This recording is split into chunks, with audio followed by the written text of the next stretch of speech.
Olunaku lw'eggulu RDC w'e Kiso Justine Mbabazi nga ali wamu n'adumira poliisi ya Kampala South Charles Nsaba yatuuseeko ku kirombe omwafiira abantu ababiri emaggwa Mpangala e Buddo okwetegereza embeera mwe kiri. Mu nsisinkano n'abakolera mu kirombe kino kyasaliddwawo ekirombe kigire nga kiggalwa okumala omwezi mulamba nga bwe bakola enteekateeka y'okulaba nti tekiteeka bulamu bw'abantu mu mattigga. Gadde nti bino byonna nga bikolebwa tubeere bakakamu. Saagala ku makya bambi poliisi kwata abantu bakomye wano.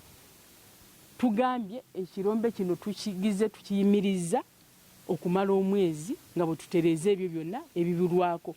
Si weewaawo basebe ne banyabo.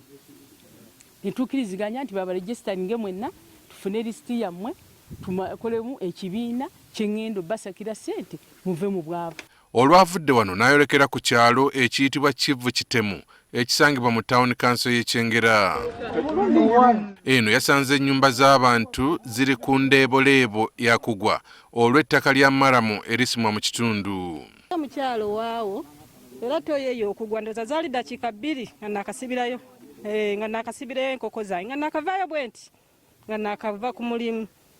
Toyeyo negwayo nenfuna ensisi y'amaanyi era n'essaawa ente tulina waakusula. Zaffe zigwamu ze yange yiri wali waggulu naye nagirambuza bekikwatako nga kuliko n'omwami Kavuma yonna ejjudde enjatika naŋŋamba nagizimba bubi naŋŋamba ate nina okuguma kubanga omugagga amalayo ttaka lye. Yambiddwa tusaba kuyambibwa bannange tuyina abaana naye bata abaana naffe ffennyini abakulu beetonya.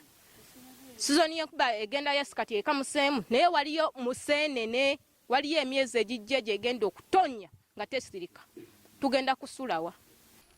Abatuuze bagamba nti embeera eno ebatadde ku bunkenke kubanga we baasengera mu kitundu tewaali byakusima ttaka. Tulina waakusula batusanga mirembe gyaffe esigama nti twasanga basimaawo batandika January okusima wano. Ne tuyita omugagga twogere nga banneyiba tulina abaana bakomawo tetulina tugenda basuza tulina obulumi tetukyakola tusibaano kutayiza bimotoka kuba ekinajja nekigugumbaawo ng'ettaka liyiika. Mbabazi yalagidde ssentebe w'ekyalo kino Francis Kiwanuka akwatibwe olw'okulagajjalira obuvunaanyizibwa bwe eri abatuuze. Omukulembeze eno yalayira n'okwata ekiro n'olayira nti tuli mukulembeze w'abantu. Kye tuyita omusango action or omission. Bw'olemererwa okukola ky'osaanidde okukolebwa obuuziza omusango. Mirundi mingi nga chairman bamutuukira ne batuuka n'omukonkonanga nga tagulawo nga abatuuze bayagala chairman abeegatteko bayimirize embeera amayumba gaabwe obutakosebwa. So okusinziira RDC bw'alambise nti ne chairman yeesuulirayo gwa Nagamba era tukubiriza abasentebe mwenna abali eyo. Kino buli muntu yenna omukulembeze aneesuulirangayo gwa Nagamba n'atayamba bantu nga mukulembeze nayo etteeka limuvunaana. RDC azze ate ayogedde bino abawadde guno omwezi wabaddewo ne chairman bamukutte so ekyakuyisaamu maaso.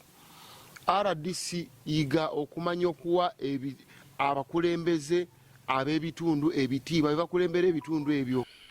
Oluvannyuma yayimiriza ebyokusima ettaka mu kitundu kino.